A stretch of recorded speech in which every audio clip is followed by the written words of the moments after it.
Good to go. All right. What's going on, everybody? Welcome to our webinar. This is our last webinar before the Geosteering World Cup starts. Thank you so much for attending. My name is Keith Rivera, if you didn't know. I got my boy Jeff on the line over here too. He's the guru. He's the smarty pants for this thing. So if you do have any questions, please put them in the Q&A or in the chat, and we'll be able to field those as we go. So Jeff, let's kick this off, baby. Yes, thank you very much, Keith. We're 1 week out. This is the pre-spud package.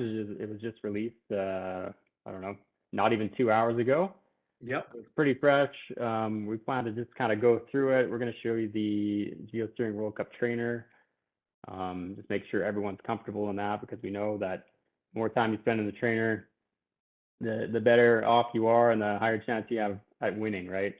Yeah, I mean, it's like what Tiger Woods says it. What is it? You become a professional after what, 10,000 hours or something like that, Yeah. or an expert after 10,000 hours. So yeah, I mean, even he practices, right? So we want you to try and hit that 10,000 hour mark, but yeah, that'll be some dedication right there. We need a few more weeks, I think. Oh man. Right. Let's roll. All right. So let's start off. We're going to start by thanking our sponsors, of course. Thank you very much to all of you platinum and silver sponsors we have for this year's event. Yes. Yes. So without you guys, I mean, it wouldn't be as awesome, right? Right, Jeff? I mean, so you guys make it possible. For y'all who are attending this right now, to learn more about our sponsors, just take your camera, put it up to the screen, and scan that QR code. It'll take you to their website, and you can learn and find out more about them. So, but thanks to each and every one of them: GeoVision, Terra Guidance Core, Edge, Beloy, MCWL. I mean, seriously, thank y'all. Thank y'all. All right. Did you have more you want to say about them, or we're just going to go through it?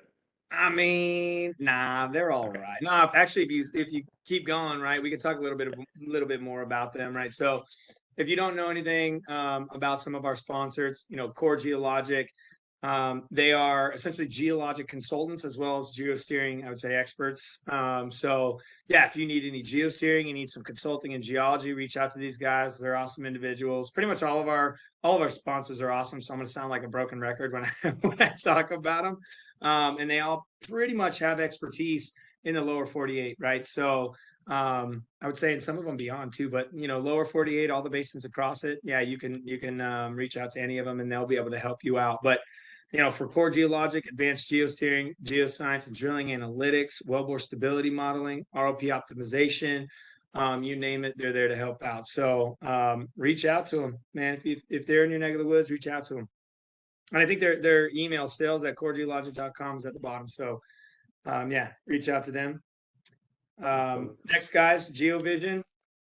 These are, again, really amazing people. Actually, one of the geosteering folks, the winner. He was the winner of last year, right? Got first place. So they steer clear of anything less, I guess. But amazing folks. They're out here in Houston, but they cover, like I said, lower 48. So anything geosteering wise, reach out to these folks. And all of them use a plethora of software, but they also all use StarSteer too. So let's go. The next one, Edge Systems. These guys are, an awesome wild bunch.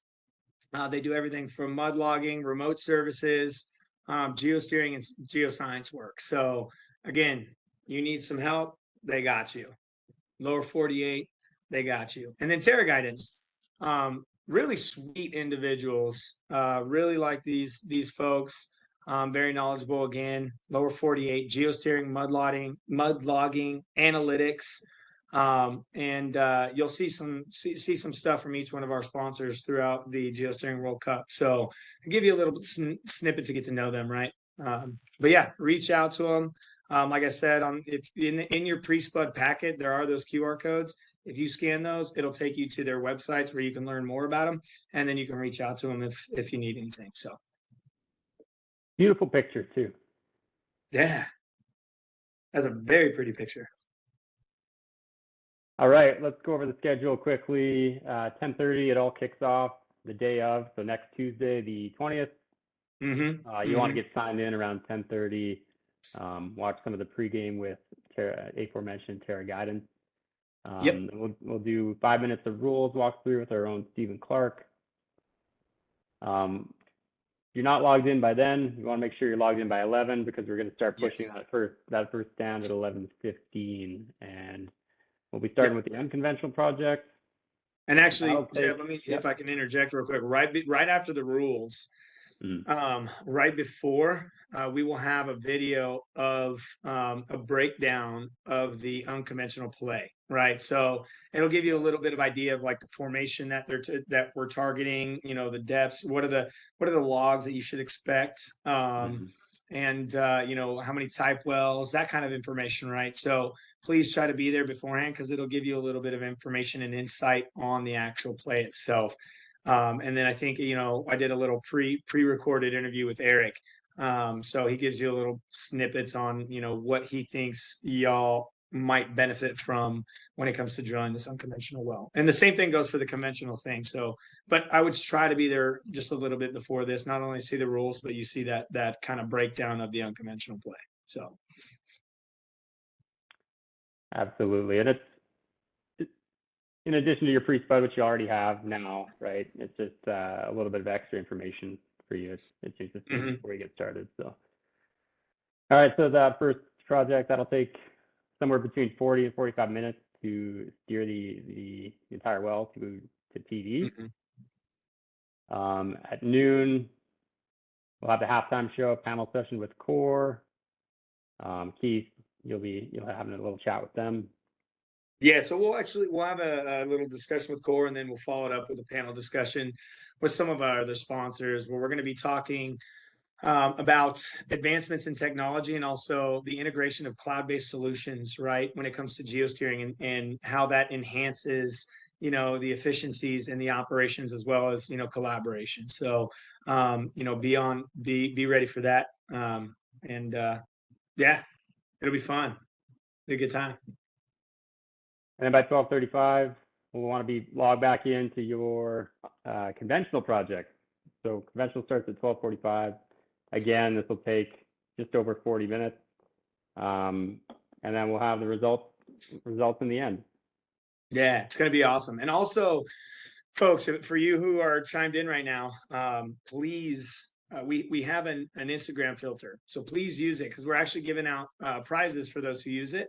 So take a photo of yourself while you're steering, you know, with the thing in the background, you know, smiling, having a good time, show your setup, show what you're doing. Unless you don't want to show the screen to, you know, you want to have that competitive advantage. But if you tag us, and tag, you know, Geosteering World Cup, I think it's actually GWC 22. But if you tag us with that filter, you'll be entered into win another prize. So let's just have fun. I mean, the number one thing is to have fun during this thing, right? So absolutely. All right, a little bit of history. I'll leave that to you guys to read on your own. World Cup top 10. This is a top 10 list from last year. 6 out of 10 are from North America. Proportionally, that might make a bit of sense. But we'll see what happens this year. You know, we are growing and expanding into different regions, different countries throughout the world. So yeah, we might have some larger representation from some different areas this year. Yeah, I think you're right, man. I think we have different countries joining this year. So who knows? Someone out of the woodworks might show up and stake claim. You know what I mean?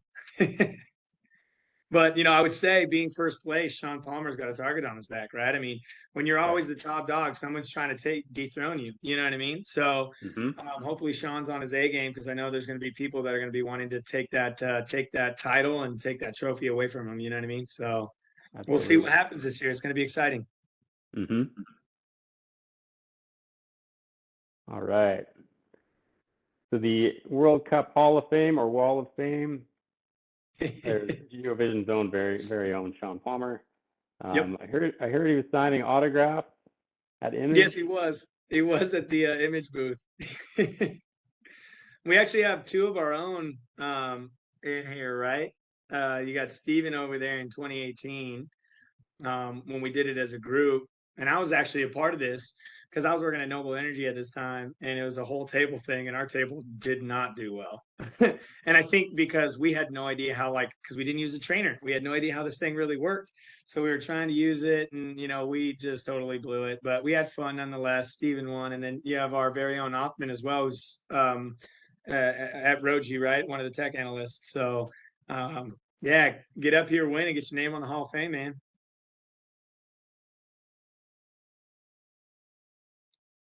All right, so let's go into how to win. Keith, if you wouldn't mind going through that, because I got some technical difficulties on my trainer project.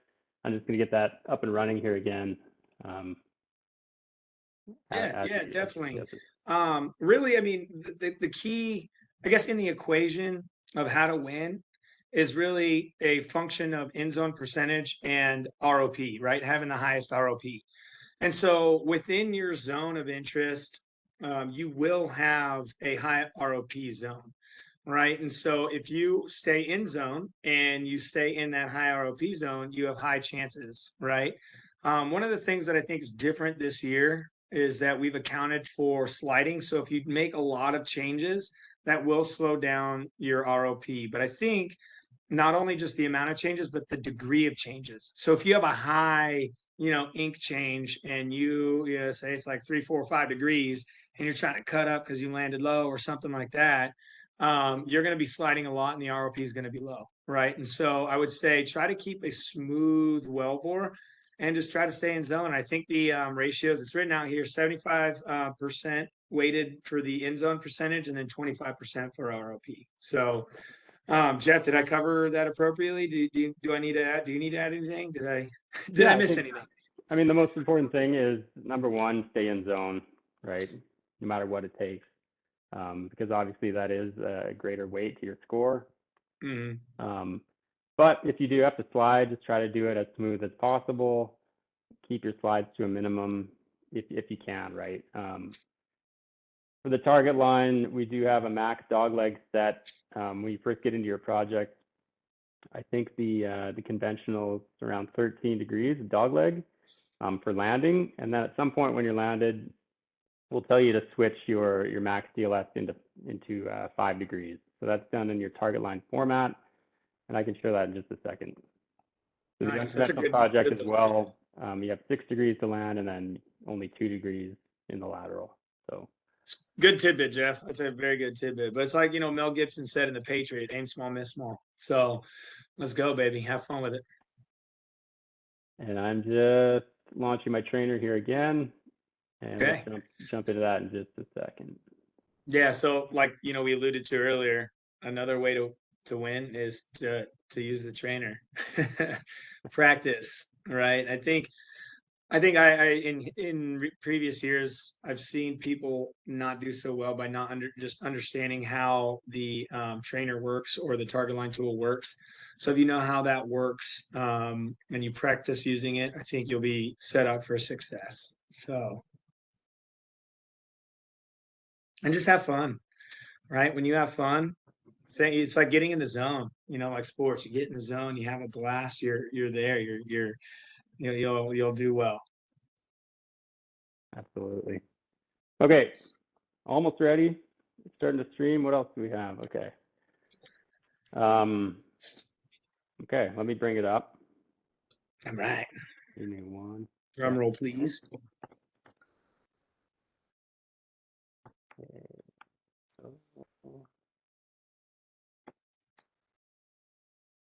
Jeff, I might just take a nap while you're doing this. I'm just kidding.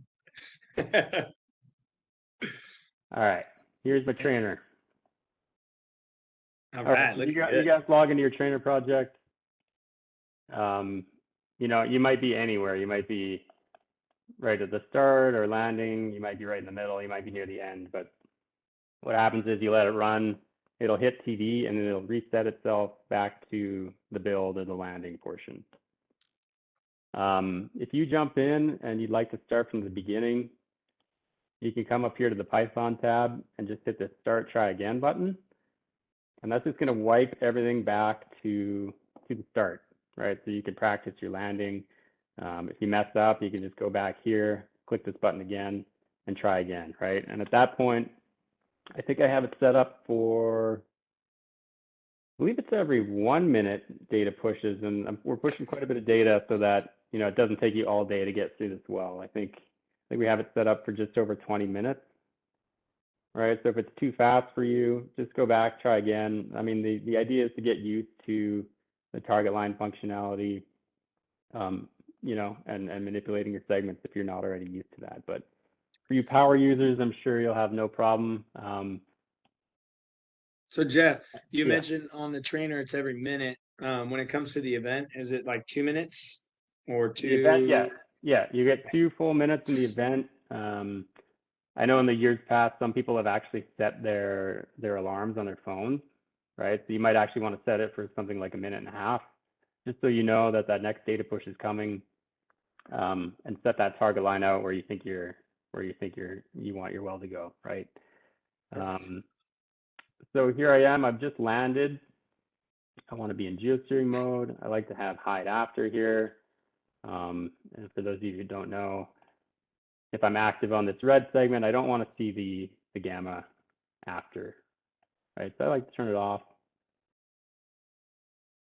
And then at this point, when you're set up, we'll go to your target line format. Now that we've landed, we'll make an announcement. You should switch your max dogleg. In this case, I'm going to set it down to 4. All right, and then when I edit, turn my extend trajectory on. This is important because the extend trajectory shows where the end of your wellbore will be going next, right? So I could put my target line anywhere, but it's going to follow this extend trajectory line. Okay, and if we watch, I'm going to push some more data right now, and you'll see that the end of my well and the rest of my data is going to append to this line. So I'm going to push the data. And the other thing to know, Jeff, when with that extend trajectory on and the max dog legs set, if you move your target line, that would put your dog legs beyond that max limit. So on this 4, the connection won't be there, right? Or it'll connect in the middle of the target line or at the Yeah. green point or something. So yeah. So here, you know, this is the earliest I can get back to my target line based on this setting, right? Yeah. If I put it back to 16 and I leave it there for the entire lateral, well, I can get there a little earlier. The only thing is the score calculator script will recognize this, right? So you don't actually have this power in the lateral.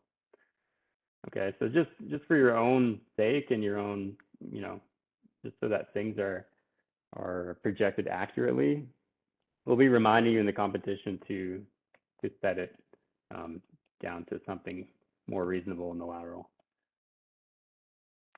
Okay, so you can see as I push data, I did append to this projection line, this extend trajectory line that I have turned on. At that point, I just come back and, you know, I'd work on this segment. All right, so it looks like I'm overlapping. We are cutting back up through section according to this trajectory. And I want to just point out here that, so in the unconventional, you'll have an azimuthal gamma ray curve. You'll also have a dynamic curve here, or an image log. And for those of you who aren't used to this, I encourage you to give this a try and practice and try to interpret this in the trainer, right? So based on my interpretation, let's try cutting up section even more. The important thing to remember, if you're not too familiar with image logs, is that frowns are down. Okay, so we have a little bit of a frown here. That means you're cutting down through section. And then smiles here, that means you're cutting up through section. So this portion of the well, we can see that based on this interpretation, we are cutting up through section. So we would expect to see this smile signature. Okay, in our dynamic, as you see, I can move this around and I can try to match that same image in my actual azimuthal image log here. Okay, so if I want to cut up, You can see we're cutting up, we're actually forming a bit of a smile here. But maybe I want to break this section down a little bit. And you can see there's not a whole lot going on here in terms of smiles or frowns. Right? So maybe we're a little bit flatter. Right. And actually one thing to keep in mind is we want to check our scales. So the way we have it set up, we have 73 to 400. I just click on this header, we can set the same scale. And you're comparing apples to apples that way. Yeah, it looks good. All right, so let me push a little bit more data. A target line set out in front of me.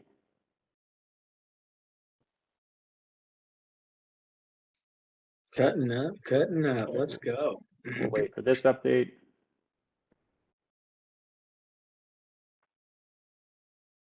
All right, so more data to work with. At this point, we can go back to our target line, make sure we're in edit mode, and we can move it out to our next target. Right. So in this trainer, we're actually pushing quite a bit of data. I think we're pushing 200 meters at a time. Now the unconventional project, in the actual competition, we're pushing 100 meters at a time. In the conventional, we're pushing 50 meters at a time. So each one, like I mentioned before, will take 40 to 45 minutes with those data pushes. Nice. Anything else for the trainer? I mean, it seems pretty straightforward, right? Yeah, I mean, we could try cutting back down. Any questions at this point? You do have, in this trainer, there's no grid, right? But in the competition, there will be grids, or there will be a grid? There will be grids in the competition. You know, if you want to project your interpretation out, you can highlight your interpretation. We can extend by a certain amount. I think it's preset to be an extension of 200. Okay. Right, so this is the end of our actual wellbore, and then it's projected out another 200 meters. Yeah. Right, and you can feel free to go in there and change it if you like. If you're somebody that likes to project out farther, you can do so. Right, and then also it will be tied to a grid by default. If you don't like that, you can turn it off. But I think when you sign in, it will be tied to a grid and it'll project out and follow that grid line. That is nice. Yeah. Jeff, I also see in the object tree, just to ask this, we do have a question. I'll actually ask that before I ask mine. Does the simulator give a message at TD letting you know how you did? The simulator, it should pop up a little comment box, and it'll show you how you did. If it's not doing that, I'll check into it. I might have to make one little adjustment. Yeah. So and part of the problem is that the comment box that does pop up may not be deleted. So the next time you come around to the TD point, the new comment box might not pop up. So if that's the case, I can fix it. I mean, you might have to hit reset that, start over from the beginning with that. Would that reset everything? So this, yeah, if Cam, maybe try your script. If you hit the script, I want to see. I wonder if it would delete those comment boxes. Okay. So I'll just let you know that.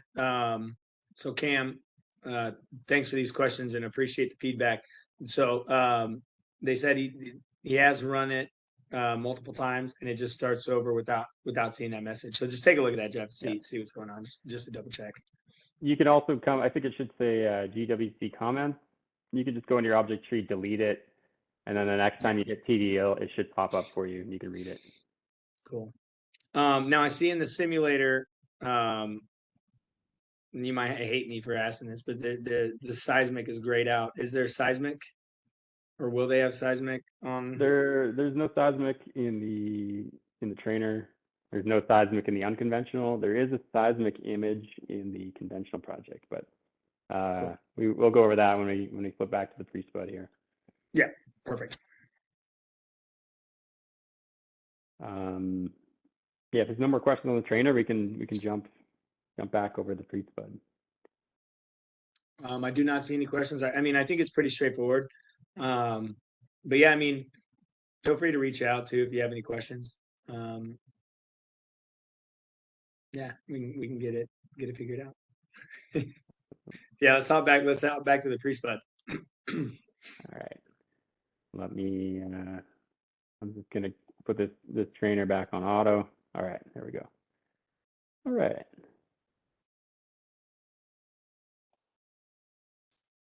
Okay, so like we mentioned, first round is unconventional. All right, this is a Vaca Muerta formation. This data is inspired by this formation. It's not real data from the formation, but it's inspired from it. Yes. So this is the piece, the Neuquén Basin. Good How do job. I say that? No, I think you did a good job, brother. So this is West Central Argentina. It's Yep. massive. It covers a massive area, 120,000 square kilometers or almost 50,000 square miles. It's a massive source rock. Let's flip over to this Massive one. source rock. It's on Okay, the so what is it? This whole basin is characterized by the prograde depositional system. It is actually it was deposited when Argentina was actually the edge of that was on at the Pacific Ocean, right? So this is marine. Obviously not present day Pacific, right? This is ancestral Pacific Ocean, which actually I feel like Carmen is if she's logged in, she'd be reaming me because she's like, the oceans were different back then. The Pacific is today. It was a different ocean then. it wasn't Argentina yet. Yeah. Yeah. But apparently, interesting note, this basin is 3 times the size of the Permian Basin, and the Permian Basin is massive. So this thing that gives you an idea of the scale and the size of this bad boy. And there's a lot of wells have been drilled here. I guess the first oil discovery was 1918, and it's very prolific, right? 91 TCF of gas and 14 billion barrels of oil. Like that's awesome. I've never worked this basin. It would have been really cool to work it, but yeah, it looks like it was what Tithonian to Valanginian. So I don't know if that age helps you guys out. But yeah, it's a little bit about it. And then in this unconventional round, the data that they'll have, Jeff, I think that's on the next slide, right? Almost. Oh, actually, no, sorry, that was the formation. But yeah, the data that they'll have, right? I think 3 type wells. Is that right, Jeff? Yeah, you'll have 3 type wells to compare against. One is kind of your primary well that we set up, but you also have 2 and 3 next to your geosteering window. So you'll be able to use all 3 in some capacity. Now, just note that we're zoomed out quite a ways. We have about 11 meters here in this target top to target base, right? So the target formation thickness is somewhere between 10 and 12 meters. A little bit of dip expected here. And we have some gamma ray and TOC data in your offsets as well. Right? Nice. So this is a model. The well drills north-south, right? Just the orientation. Yeah, So I think yeah, when you start out, Yep. yeah. So if your vertical section for some odd reason is some other number, just orient it back to 0. And that's the way you should be drilling. Yeah. 180, I think. We're going south here. Oh, it's south? Okay, so then 180. My bad, don't do. Yeah. Well, I guess it depends on how you like to look at it, right? Is it drilling to the if right? you like to go the other way. Yeah. All right, so this is a model we're looking at. It's kind of projected out along the top target structure grid. And as for your own data, we have gamma ray. We have a dynamic gamma ray here in black. That's modeled from your type log. TOC. You have azimuthal gamma ray this time, a dynamic azimuthal, just like we showed in the trainer. And then you have an ROP curve as well. Nice. So that'll help you, using the dynamic function. If you use that ROP curve, that can help you kind of stay in that sweet high ROP zone. Jeff, I see something about hazards while drilling. Should they be aware of any potential faulting or lateral heterogeneity? I guess with the 3 type wells, you'd be able to see it, but yeah, should they expect anything like that? Anything and everything. Be prepared. Anything's possible. Anything. All right, perfect. Like we said, you'll be landing with 6s, and then we'll switch over to 2s once you landed. And we're pushing out 100-meter intervals of data every 2 minutes. Perfect. Now, when you log into your project, and I should mention that you don't have access to these projects quite yet. We'll be opening them up, I think, by Monday morning, if not maybe over the weekend. And that allows everyone to log in and maybe just set up some of the views. If they prefer, some different tracks in different places, they can go ahead and get in there and set up their preferred view. But this is essentially what we have set up for you so far. Of course, when you log in, the well will be back here at the start. Jeff, we got a question coming through. Karma asked this great question. Will the 3 type wells already be loaded in the vertical tracks, or will you have to load those in? Yeah, so okay. It'll look exactly like this. This is type well 1, your gamma ray over type well 1, type well 1 POC, and then your gamma ray here again. It's just a copy of this log over type well 2, and then the same thing for type well 3. Perfect. I mean, the intention is to just use one interpretation. Don't overcomplicate things and create different interpretations from these different type wells. I mean, you can if you want, but that's not the intended use here. It's not that so difficult. We're going to make you do all this extra work. But here to help you if you kind of visually want to switch and steer off type well 2. At some point, you can do that. Perfect. Yeah, and when I was talking to Eric, I asked him, a little bit of tidbit for this area and what recommendations he would give to the participants. This is his, I think, methodology. It's all about you, and honestly, do what you want to do. But he recommended not, land a little low just so you can see the whole target window, right? See the character, and then steer that way. That was his suggestion. He put it in the video. So for those who are attending today, that was something who came from a gentleman who is familiar with drilling this basin, even though this was inspired by. But yeah, I mean, that was his little tidbit. So awesome. And yeah, you guys will actually see that video where Eric talks about this. 10 minutes before we start pushing data during the event, right? Yep. Cool. Definitely. All right, let's move along. Oh, yes. Oh, we got to talk about this, man. This is really cool. Right. So we're going to have our a machine drilling, our auto steer, right? Come in here, and last year we had C4PO and Rosie. They did all right, but this year we got Roe GG8 coming in hot. And we'll see how your skills match up to the machine, right? Humans historically have prevailed, right? And the machines have been weighed, measured, and found wanting. So we'll see what happens this year, right, Jeff? What do you think? See how it goes. I mean, I don't know if it's ready. I don't know if it's ready for the human element, but I think the organic brethren are still going to come on top. Yeah. That's what I think. I think metal's still going to be lacking, but we'll see. Who knows? We'll see. Yeah. All right. Round number 2, conventional well. This is in the Volve oil field in the North Sea, just off the west coast of Norway. Pretty close to, if you look at this map, Yeah, I think. Stavanger. Is it Stavanger? Is that how you say it? Yeah, Stavanger. Stavanger. It's about, I think it was 200 kilometers southwest offshore. And I was like, wow, that's going to be a fun helicopter ride to get out there. When I was offshore, I did 90 kilometers, and that was a 45-minute helicopter ride. And I think the fast boat was like 2 hours or something like that. It was a long ride, long trek, 90 kilometers. But yeah, it's I think it was a Horst. It's in the Horst out over there in the Viking, I think it was. Okay. And yeah, I was like, oh, that's awesome. And I think the formation is pronounced Hugin, the Hugin formation. And it's a sandstone. So you're conventional. It's far more conventional than, the shales that we're drilling. Much higher porosity values, a lot of oil, right? This plays about 90% more oil. And this area does have more structure and, so faulting and folds like that versus the unconventional play, right? So just be aware of that. Absolutely, yeah. This is a huge oil pool. Once upon a time, it's been decommissioned in 2016.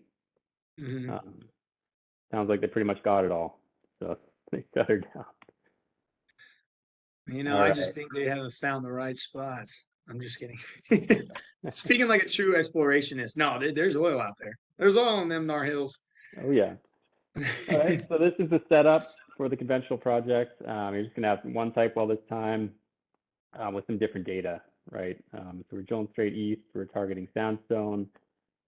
The type well is called type well 1, and then whatever your player number is. So if you're player 100, your type well name will be type well 100.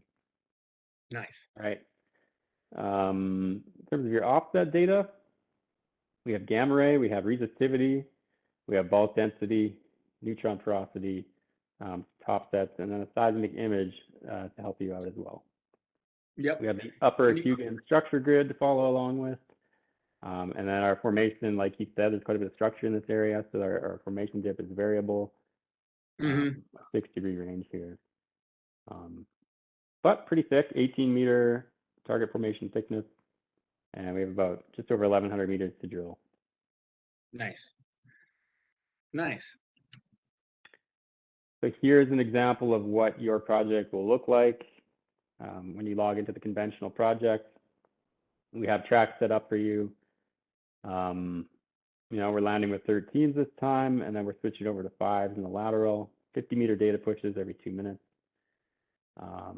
And then in terms of our data that we have to use, so here's our upper Huggins structure grid. We crossed into the formation, but then we have an actual target to follow. So top target and base target within the actual target zone. All right, so you have gamma ray. You'll have a dynamic gamma ray turned on already. And then we have 3 different resistivity curves. You have a track with your Earth model forward model curves. So these are your modeled resistivity curves, right? So these depend on your interpretation. So when you adjust your interpretation, you'll see these modeled curves try to match up with your actual resistivity data, right? So another tool to help you to find out where you are and correlate. That's good to know. That's what actually Alexandra said when I had talked to her. She was saying, yeah, using the resistivity should help you out. So that was kind of a little hint she Definitely. gave. So Yeah. Again, bulk density, we have neutron porosity, and then we have azimuthal density, and then a modeled azimuthal density, right? So just like in the trainer, you have the modeled dynamic gamma ray, we have the modeled azimuthal density here. nice. And in this Right, so it's a one, lot of data, but make this a little wider. Use what you want. yeah. And in this one, I mean, right, there is going to be more structure, so just be aware of faulting, more dip reversals.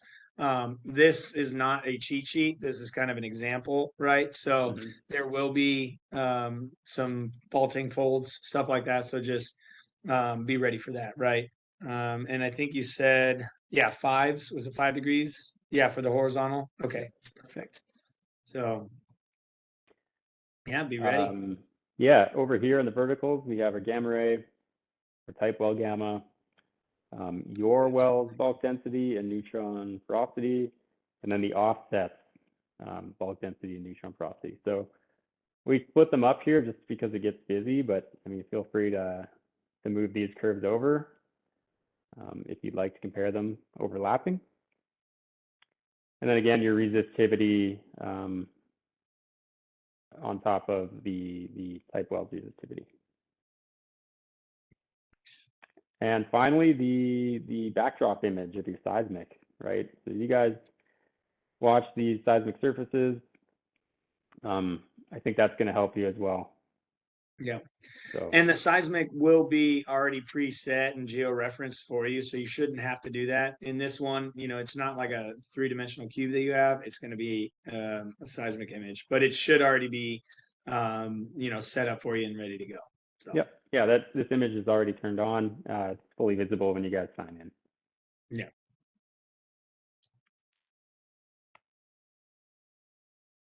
Nice. All I right. guess that concludes it. Do you have what it takes to be the next geosteering champion? Come on, folks. Let's go. Let's get excited. It's going to be fun. I'm going to be your host.